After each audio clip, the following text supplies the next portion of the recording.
ساڵی تازتان پیرۆزبی، هیوادارین ساڵی تازە ساڵی خۆشگوزەرانی بیرۆ خەرچی کوردستان.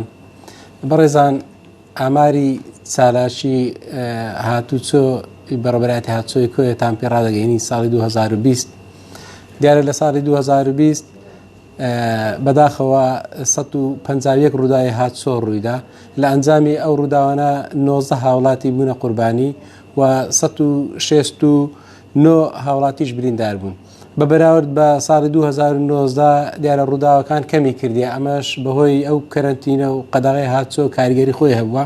لە ساڵی 2019 208 ڕووداوی هاتچۆ ڕوویدا و بەداخەوە 18 هاوڵاتیش کۆچی دوایی کردووە بە ڕووداوی هاتچۆ و 294 هاوڵاتیش بریندار بووە.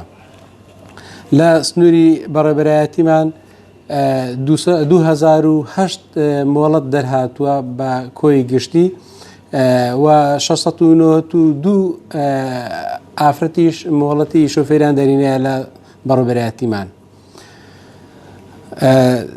لە سنووری بەڕێبەرایەتی هاتچۆی کۆیە 4529 سەرپێچی هاتچۆ هەبووە و 5604 ئۆتۆمبیلیش مەرجی تونند و تۆڵیان بۆ کراوە لە هەزەی کۆیە OPVI.